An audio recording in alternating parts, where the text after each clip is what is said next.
Assalamu alaikum friends, welcome back to Muba's kitchen. இன்னைக்கு நம்ம முருங்கைக்காய் மாங்காய் கத்திரிக்காய் போட்டு சாம்பார் வந்து எப்படி வைக்கலாம்னு பார்க்க போகிறோம். ஒவ்வொருத்தவங்க ஒரு ஸ்டைலில் பண்ணுவாங்க.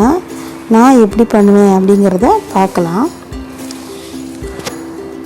தேவையானது என்னெல்லாம் பார்த்துடலாம். 200 கிராம் துவரம் பருப்பு நல்லா கழுவி எடுத்து வச்சுருக்கேன். இங்கே வந்து தக்காளி 2 தக்காளி எடுத்து கட் பண்ணி வச்சுருக்கேன். வெங்காயம் வந்து ஒரு வெங்காயம், பூண்டு ஒரு 4 பல், பச்சை மிளகாய் ஒரு 4 பச்சை மிளகாய். நம்ம வந்து இதை ஃபஸ்ட்டு வேக வச்சு எடுக்க போகிறோம்.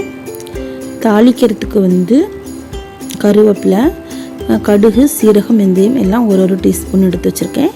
கொத்தமல்லி வந்து நமக்கு சாம்பாருக்கு வந்து நல்லா மணம் தரும்.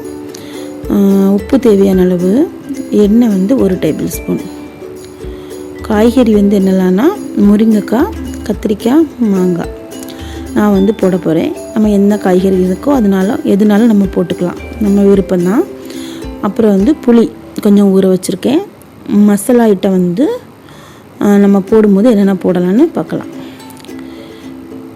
இப்போ இதை நம்ம வேக வச்சு எடுக்க போகிறோம்.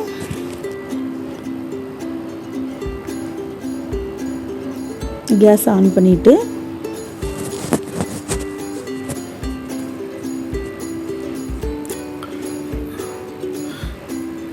இதில் வந்து 1 டீஸ்பூன் வந்து மஞ்சள்தூள் சேர்த்துருக்கேன்.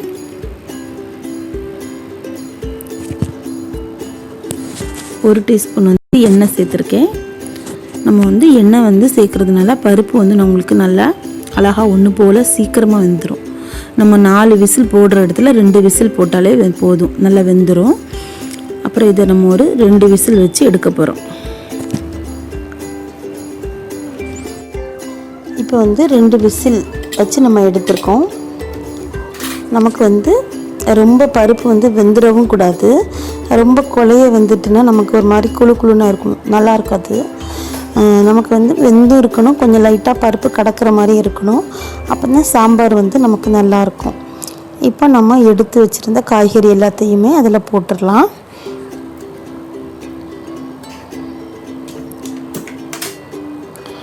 இப்போ வந்து புளி ஒரு நெல்லிக்காய் சைஸ் அளவு கரைச்சி வச்சுருக்கேன். உங்களுக்கு வந்து நீங்கள் எந்த அளவுக்கு பருப்பு எடுக்கிறீங்களோ அந்த அளவுக்கு டேஸ்ட்டுக்கு தக்கன சேர்த்துக்கோங்க. உப்பு அதே மாதிரி தான். சாம்பார் பொடி வந்து ஒரு 1.5 டேபிள் ஸ்பூன் சேர்த்துருக்கேன். குழம்பு மிளகாய் பொடி வந்து 1 டேபிள் ஸ்பூன் சேர்த்துருக்கேன். நம்ம வந்து தேவையான அளவு தண்ணி சேர்த்துட்டு இப்போ கொஞ்சம் கொத்தமல்லி எல்லாம் சேர்த்துருக்கேன். எல்லாத்தையும் நல்லா மிக்ஸ் பண்ணிவிட்டு நம்ம இப்போ டேஸ்ட்டு பார்க்கலாம். இப்போ நம்ம தாளிக்கிறதுக்காக 1 டீஸ்பூன் வந்து எண்ணெய் சேர்த்துருக்கேன். எண்ணெய் ஓரளவுக்கு நமக்கு சூடான உடனே இதில் வந்து கடுகு, சீரகம், வெந்தயம் இதெல்லாம் போட்டு இதெல்லாம் கொஞ்சம் நல்லா வெடித்து செவந்த உடனே நம்ம இதில் வந்து கருவேப்பிலை போடணும். கருவேப்பிலை போட்டுட்டு கொஞ்சம் காயப்பொடி சேர்த்துருக்கேன். அவ்வளோதான். இப்போ நம்ம தாளிச்சதை வந்து இதில் சேர்த்துடலாம். இப்போ இதில் வந்து 1 டீஸ்பூன் வந்து நான் நாட்டு சர்க்கரை சேர்த்துருக்கேன். நாட்டு சர்க்கரை இல்லைனா வெல்லம் அந்த மாதிரி நம்ம எதுனாலும் சேர்த்துக்கலாம். சாம்பாரை பொறுத்த வரைக்கும் உங்களுக்கு அது ஒரு நல்ல டேஸ்ட்டு கொடுக்கும்.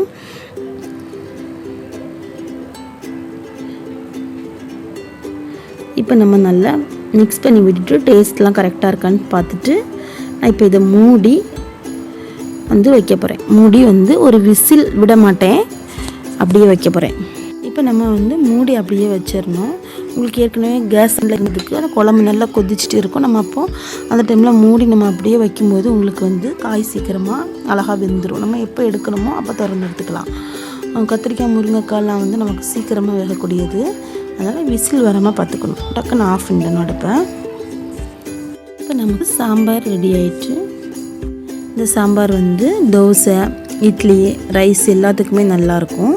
கண்டிப்பாக நீங்களும் ட்ரை பண்ணுங்கள். அப்புறம் வந்து நமக்கு காய் கூட வந்து கரெக்டாக வெந்திருக்கு பாருங்கள். இந்த வீடியோ பிடிச்சிருந்தனா லைக் பண்ணுங்கள். இது வரைக்கும் நம்ம சேனலை சப்ஸ்கிரைப் பண்ணலைன்னா சப்ஸ்கிரைப் பண்ணுங்கள். இன்ஷா அல்லாஹ் வேறு ஒரு ரெசிபியோட பார்க்கலாம். அஸ்ஸலாமு அலைக்கும்.